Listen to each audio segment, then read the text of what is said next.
Hi everyone, thank you for tuning in. Here is another video on the taming of the shrew, and this time I'm going to be focusing on key themes.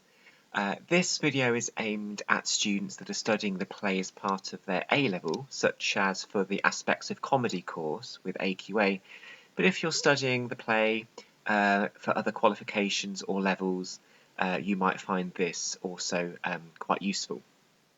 So, the themes which I'm going to be talking about in this video are these. I've split them really into three main categories: marriage and romance, money and society, and deception and transformation. And in order to be as concise as possible, I might not be able to talk about every single example of these in the play, but I've certainly done my best to try and cover the main discussion points regarding these themes. So let's start with marriage and romance, and I want to start by talking about what Gremio says in Act 3, Scene 2, when he tells Tranio and Lucentio about what happened inside of the church, and he says, "Such a mad marriage," and that just it kind of sums up to me that this is not a typical play about courtly love and romantic impulses. I sometimes call this play a warts and all depiction of marriage. There is a degree, I think, of realism here, and a degree of compromise that Kate and Petruchio have to go through. And it just really is at odds with this kind of more typical, almost idealistic or sentimental depiction of marriage that we see in perhaps romantic comedies, for example, or rom-coms on TV. So if we go to the end, yes, the play does end with a trio of married couples, but it's debatable as to who is actually the happiest. Some people say, for example, that Petruchio is the only character of those six that make up those married couples that are actually happy. Some also say that Kate is, but again, we don't know to what extent she is playing a game with Petruchio. So the play remains very ambiguous, and I think this is a good thing for us because it gives us something to talk about. And students often have great things to say about how they interpret the ending. And it's interesting because some students might have one view and other students might have a completely different view. But all are valid as long as you can justify what you think in enough detail.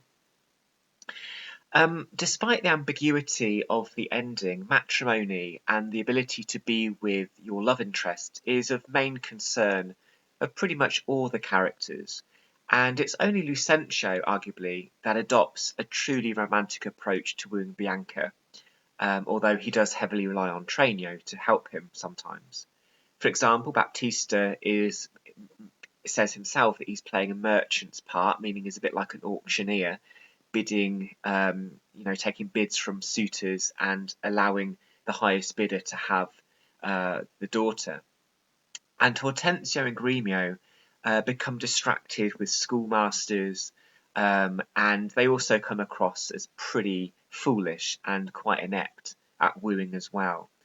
And Petruchio would rather play games and tricks on Kate as the play develops, rather than, hold hands, rather than kiss a lot, etc. So all of the male characters, apart from Lucentio, have a very interesting way of going about winning their love interest. You have a smorgasbord here of strategies that the men adopt to win their respective wives.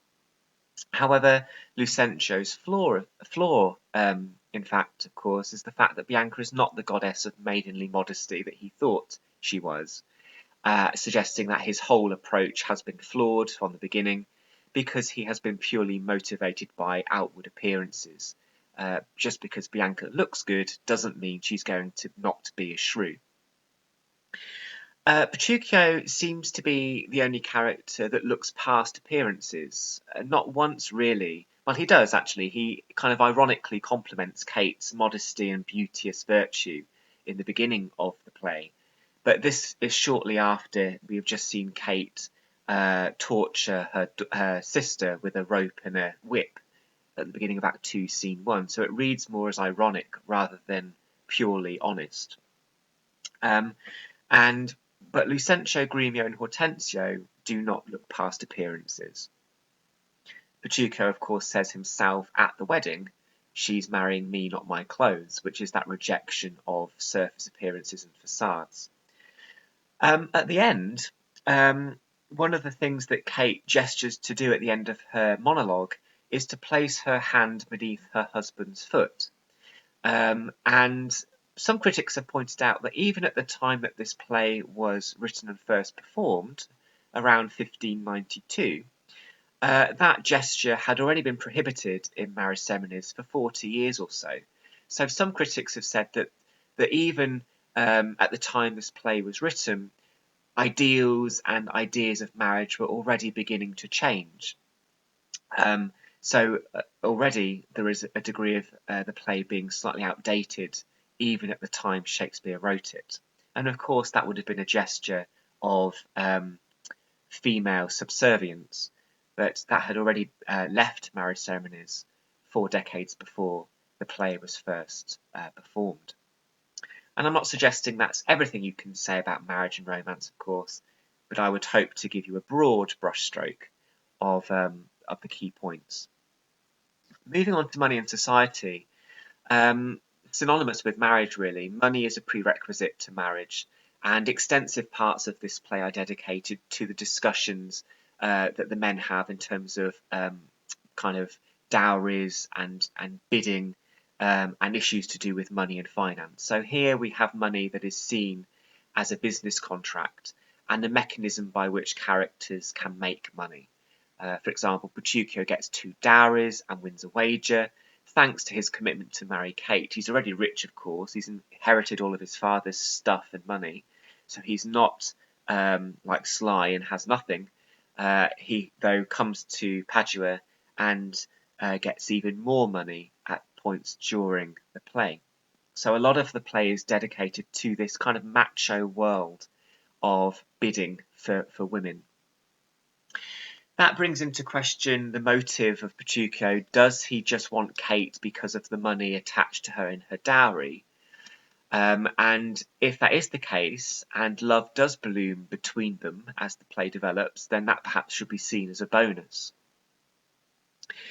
Lucentio, of course, also comes from a wealthy family, and we see that when Vincentio enters the stage at the end. Vincentio is a typical kind of patriarch of Padua, very well known, and that tends to be the mirror image of Baptista, these two kind of older characters. But also because of what Lucentio, in a sense, is. He's come to Padua to study at a university, and that would have been befitting of course, middle to upper class characters at the time. Of course, it's worth noting that women have absolutely no say in matters of money at all. They are not on stage when the male characters are talking about money and dowries, which just goes to show how much of a woman's destiny was tied up with the conversations that men had with other men. The male characters far outnumber females in this play. Again, that represents the masculine world of business, reputation, machoism, pride, strength, and patriarchy. And in this play, of course, not only in terms of money in itself, but in terms of class, there are clear juxtapositions in this play to do with bringing characters from high and low statuses together. And this reinforces how comedy can often blur socioeconomic divides rooted in class and wealth for comedic effect. For example, in the first induction scene, you have a lord and a drunk in the same place at the same time. So this great hybridity, or this great blurring of these different statuses. And of course, characters that are lowly can become characters who are much higher in status, although these transitions tend to be temporary and transient. For example, Tranio will return to being a servant at the end, despite spending the whole play pretending to be Lucentio. And it's also implied, although we don't see this, that Sly will also return back to being a drunken tinker at the end. Most of the characters are middle class, shown through many of the possessions that they have: books, clothes, horses, hawks, instruments, dogs, houses. So there's a great material focus on this in this play on stuff and materialism. But of course, it's also worth noting that worth is not just shown through money and possessions, but it also can be an emotional worth. So there is clearly value ascribed to having a compliant wife, and the value that Kate brings Petruchio is pretty evident at the end, after going through a laborious and time-consuming taming process. So worth can also be an emotional worth as well. Finally, deception transformation. There is definitely more to say about these themes, but again, I've given you a broad stroke here of the main, I suppose, talking points. And of course, we have a comedy, and like with other comedies like Twelfth Night or A Comedy of Errors, you're going to have a lot of deceit in the play. And that obviously creates farce and absurdity and a high degree of dramatic irony as the audience is watching everything that's going on, and the knots that these characters are tying themselves in to achieve their own desires. As I've said in a previous video when I was looking at symbolism and talking about that, there are 6 examples of physical disguise in this play listed here. So as the play develops, we have 6 examples of characters who are moving between different identities. So they are transforming. And the Lord in the Induction surrounds Sly with material things to play on Sly's gullibility, artwork, food, music, and so on. And that's what makes the prank work. So as a result, the illusion of the prank and the reality work together to make the joke successful. In other words, without the material stuff of that prank, including Bartholomew, Sly might not have believed that he was a lord, and the joke would have fallen flat. So there's a great blurring again of illusion and reality and stuff in this play. At the end, Kate's sermon-like monologue is the only part of the play where a female character talks at length, and of course it's ironic because she's only doing it to please Petruchio. And this seems to suggest, on the one hand, that she has been tamed and she has been transformed, particularly if you view what she's saying as genuine. She has been taken as the wild Kate to a Kate comfortable as other household Kates, so therefore Petruchio has achieved his utopia.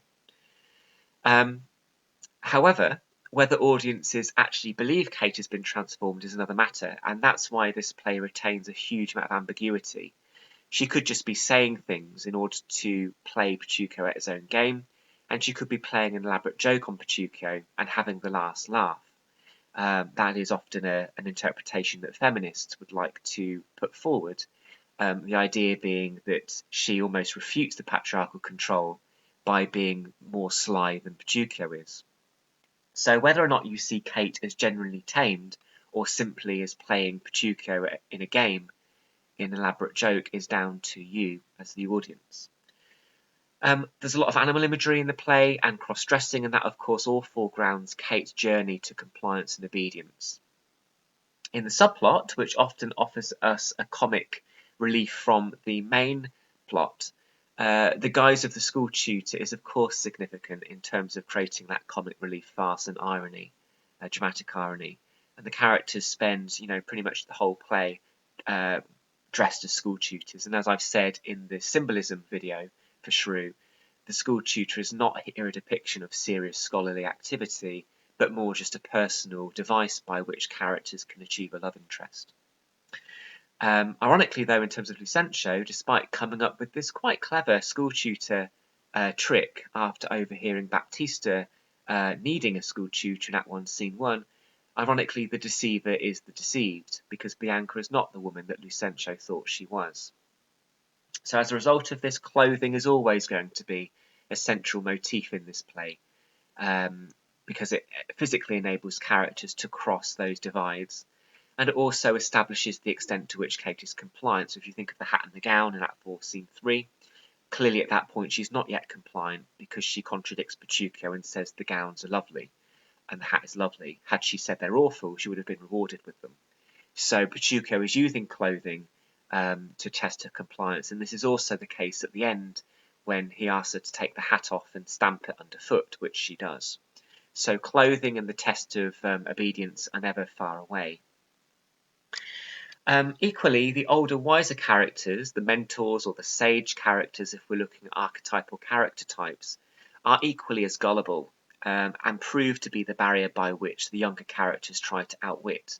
So, but for Baptista saying that he's not going to have Bianca married before Kate, that is what provides the barrier in this play, and that is what the younger characters are trying to deviate around in order to outwit that and go against the context and the rules and regulations of the time in terms of who marries first, in terms of the sisters. So the older, wiser characters aren't particularly wise, and they present the barrier for the characters to move around. And even though they succeed, Lucentio does get Bianca without Baptista's consent. In a way, there's no consequence to that. Baptista is not going to split them up, for example. But again, the joke is kind of on Lucentio because his impulsiveness has actually helped him end up with a shrew. So the joke is on him, perhaps. So deception and transformation are definitely important in this play. And when you have deception and transformation, of course, in a comedy sense, you have disequilibrium. You have a visual humour of characters in other people's clothes. You have chaos. You have complexity. You have a transient or temporary form of chaos, which is highly entertaining for audiences to watch. So those are some of the key themes of Shrew. Again, I'm not suggesting in this video I've talked about everything that would come under these themes, but I think I've definitely made good headway in terms of discussing the main areas or the main parts of the play which come under these themes. So hopefully that was useful, and thank you for watching.